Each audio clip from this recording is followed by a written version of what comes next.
ಇವತ್ತು chicken chops ಮಾಡ್ತಾ ಇದೀವಿ, ಗ್ರೀನ್ ಚಿಕನ್ ಚಾಪ್ಸು. ಅದಕ್ಕೆ ಬೇಕಾಗಿರೋ ಇಂಗ್ರೀಡಿಯೆಂಟ್ಸ್ ನೋಡೋಣ.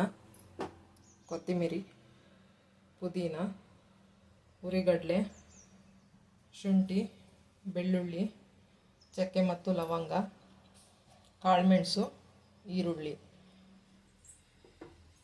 ಮತ್ತು ಖಾರಕ್ಕೆ ನೀವು ಹಸಿಮೆಣಸಿನ್ಕಾಯಿ ಬೇಕಾದರೆ ಹಾಕ್ಕೊಳ್ಳಿ, ನಾವು ಬಳಸೋದಿಲ್ಲ, ಅದರಿಂದ ಖಾರದ ಪುಡಿ ಹಾಕ್ಕೊತಾ ಇದ್ದೀವಿ. ಧನಿಯಾ ಪುಡಿ, ಗಸಗಸೆ, ಉಪ್ಪು, ಚಿಕನ್ 1 kg ತೊಗೊಂಡಿದ್ದೀನಿ ನಾನಿಲ್ಲಿ, ಅರಿಶಿನ, ಮತ್ತು ಒಗ್ಗರಣೆಗೆ ಈರುಳ್ಳಿ, ಟೊಮೊಟೊ, ಎಣ್ಣೆ.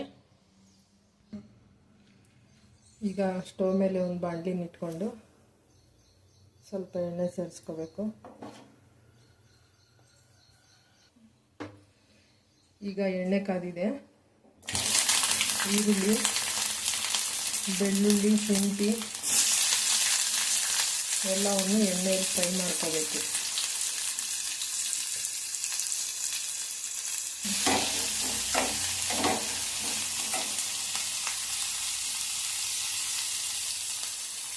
ಚಕ್ಕೆ ಲವಂಗ ಹಾಕ್ಕೋಬೇಕು.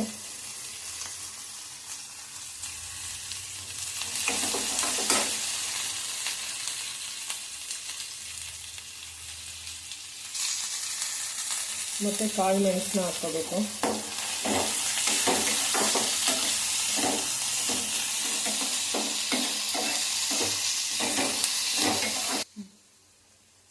ಈರುಳ್ಳಿ ಎಲ್ಲ ಸ್ವಲ್ಪ ಫ್ರೈ ಆದಮೇಲೆ ಗಸಗಸೆ ಸೇರಿಸ್ಕೊತಾ ಇದ್ದೀವಿ. ಗಸಗಸೆ ಹಾಕೋದ್ರಿಂದ ತುಂಬ ರುಚಿಯಾಗಿರುತ್ತೆ ಗ್ರೇವಿ.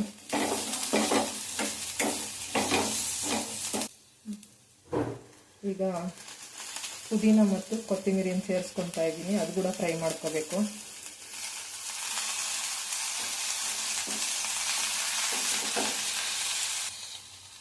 ಕೊತ್ತಂಬರಿ ಪುದೀನ ಜಾಸ್ತಿ ಸೇರಿಸ್ಕೊಳ್ಳಿ, ಅದು ಗ್ರೀನ್ ಚಿಕನ್ ಚಾಪ್ಸ್ ಆಗಿರೋದ್ರಿಂದ ಕಲರ್ ಚೆನ್ನಾಗಿ ಬರುತ್ತೆ, ಗ್ರೀನ್ ಕಲರ್ ಬರುತ್ತೆ.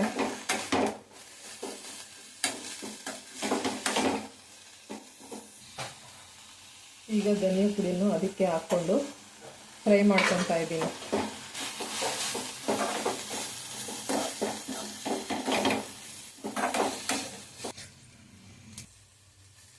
ಈಗ ಹುರಿಗಡಲೆ ಸ್ವಲ್ಪ ಸೇರಿಸ್ಕೊಂಡು ಸೈಡ್ಗೆ ಆರಕ್ಕೆ ಇಟ್ಬಿಡ್ತೀನಿ, ಮಿಕ್ಸಿಗೆ ಹಾಕೋದನ್ನು.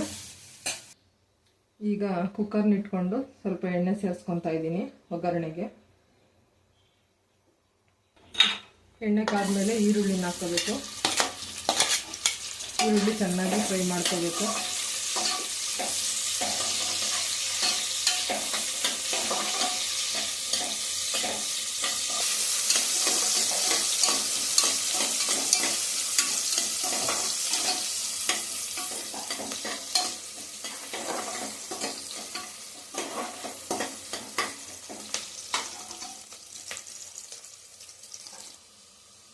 ಈಗ ಈರುಳ್ಳಿ ಚೆನ್ನಾಗಿ ಫ್ರೈ ಆಗಿದೆ, ಟೊಮೊಟೊ ಸೇರಿಸ್ಕೊತಾ ಇದ್ದೀನಿ ನಾನು.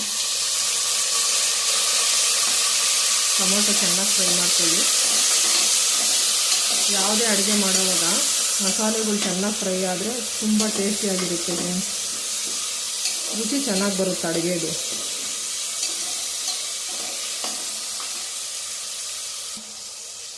ಈಗ ಟೊಮೊಟೊ ಚೆನ್ನಾಗಿ ಫ್ರೈ ಆಗಿದೆ, ಚಿಕನ್ ಸೇರಿಸ್ಕೊತಾ ಇದ್ದೀನಿ. ಚಿಕನ್ನು ನಾವು ತಂದಿದ ತಕ್ಷಣ ಚೆನ್ನಾಗಿ ತೊಳೆದ್ಬಿಟ್ಟು ಉಪ್ಪು ನೀರಲ್ಲಿ ಒಂದು 1/4 ಗಂಟೆ ನೆನೆಸ್ತೀವಿ ಫ್ರೆಂಡ್ಸ್. ಬ್ಯಾಡ್ ಸ್ಮೆಲ್ಲೆಲ್ಲ ಹೋಗುತ್ತೆ, ಆ ಥರ ನೆನೆಸೋದ್ರಿಂದ ಬ್ಯಾಡ್ ಸ್ಮೆಲ್ ಇರೋದಿಲ್ಲ. ನೀಟಾಗಿ ತೊಳೆದಿಟ್ಕೊಂಡು ಉಪ್ಪು ನೀರಲ್ಲಿ ನೆನೆಸಿಟ್ಕೊಂಡ್ರೆ ಮತ್ತೆ ತೊಳ್ಕೊಂಡ್ರೆ ನೀಟಾಗಿರುತ್ತೆ. ನಾವಿಲ್ಲಿ 1 kg ಕ್ವಾಂಟಿಟಿ ತೊಗೊಂಡಿದ್ದೀವಿ, ನಿಮ್ಗೆ ಎಷ್ಟು ಬೇಕೋ ಅಷ್ಟು ಮಾಡ್ಕೊಳ್ಳಿ.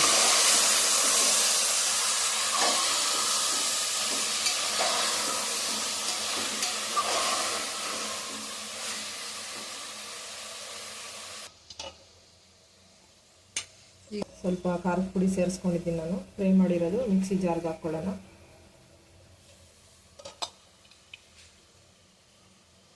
ಜನ ಜಾಸ್ತಿ ಇದ್ದೀರಾ, ಜಾಸ್ತಿ ಗ್ರೇವಿ ಬೇಕು ಅಂದರೆ ತೆಂಗಿನ ತುರಿ ಬೇಕಂದರೆ ಆ್ಯಡ್ ಮಾಡ್ಕೊಬೋದು ನೀವು. ನಾನು ಸ್ವಲ್ಪ ಹುರಿಗಡಲೆ ಹಾಕ್ಕೊಂಡಿದ್ದೀನಿ. ಖಾರದ ಪುಡಿ ಜಾಗದಲ್ಲಿ ಹಸಿಮೆಣಸಿನ್ಕಾಯಿನೂ ಬಳಸ್ಕೋಬೋದು.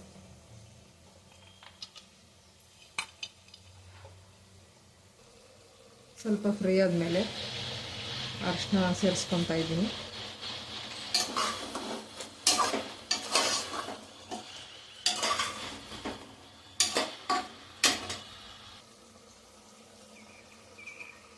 ಈಗ ಉಪ್ಪನ್ನ ಆ್ಯಡ್ ಮಾಡ್ಕೊತಾ ಇದ್ದೀವಿ. ನಾವು ಪಿಂಕ್ ಸಾಲ್ಟ್ ಯೂಸ್ ಮಾಡ್ತೀವಿ, ನೀವು ನಿಮ್ಮ ಮನೆಯಲ್ಲಿ ಯಾವ್ದು ಯೂಸ್ ಮಾಡಿದ್ರೆ ಅದು ಹಾಕ್ಕೊಳ್ಳಿ. ನಿಮ್ಮ ರುಚಿ ಉಪ್ಪನ್ನ ಸೇರಿಸ್ಕೊಳ್ಳಿ. ಈಗ ಚಿಕನ್ನು ಚೆನ್ನಾಗಿ ಫ್ರೈ ಆಗಿದೆ, ನೀರೆಲ್ಲ ಹಿಂಗಿದೆ ನಿಮ್ಮ ಚಿಕನ್ನಲ್ಲಿ. ಈಗ ಮಿಕ್ಸಿಗೆ ಹಾಕ್ಕೊಂಡಿರೋ ಅಂಥದ್ದು ಸೇರಿಸ್ಕೊಳ್ಳೋಣ.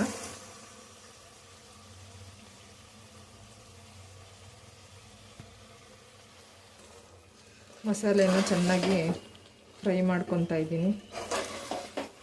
ಇದನ್ನು ನೀವು ರೈಸ್ ಜೊತೆಗೆ, ಮುದ್ದೆ ಜೊತೆಗೆ, ಅನ್ನ ಜೊತೆಗೆ, ಚಪಾತಿ, ದೋಸೆ ಯಾವುದ್ರ ಜೊತೆಗಾದರೂ ಕಾಂಬಿನೇಷನ್ ಆಗಿ ತಿನ್ಬೋದು. ತುಂಬ ರುಚಿಯಾಗಿರುತ್ತೆ ಚಿಕನ್ ಚಾಪ್ಸು.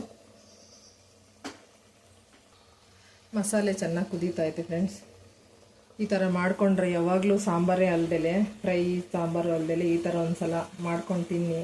ಯಾವಾಗಲೂ ಮಾಡ್ಕೋಬೇಕು ಅನಿಸುತ್ತೆ, ಅಷ್ಟು ರುಚಿಯಾಗಿರುತ್ತೆ.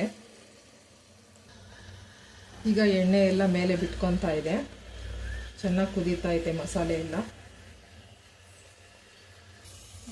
ಈಗ ಮಸಾಲೆ ಚೆನ್ನಾಗಿ ಬೆಂದಿದೆ ಫ್ರೆಂಡ್ಸ್. ನಿಮ್ಗೆ ಎಷ್ಟು ಬೇಕೋ ಅಷ್ಟು ನೀರು ಸೇರಿಸ್ಕೊಳ್ಳಿ. ನೀರು ಸೇರಿಸ್ಕೊಂಡು ಲಿಡ್ನ ಕ್ಲೋಸ್ ಮಾಡಿ. ಈಗ ಕುದೀತಾ ಇದೆ. ಸಾಲ್ಟ್ ಏನಾದರೂ ಕಡಿಮೆ ಅನಿಸಿದ್ರೆ ನಾವು ಸೇರಿಸ್ಕೊಂಡು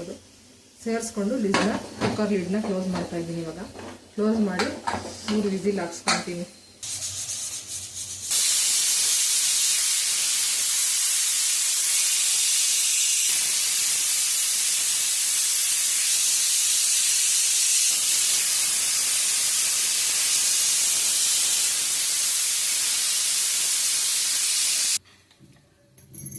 ಈಗ ಗ್ರೀನ್ ಚಿಕನ್ ಚಾಪ್ಸ್ ರೆಡಿಯಾಗಿದೆ. ನೋಡ್ತಾ ಇರ್ಬೋದು ಯಾವ ಥರ ಗ್ರೀನ್ ಕಲರ್ ಬಂದಿದೆ ಅಂತೇಳಿ.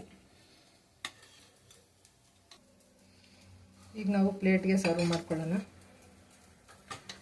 ಅನ್ನ ಮತ್ತು ದೋಸೆ ಜೊತೆ ತಿಂತಾ ಇದ್ದೀವಿ.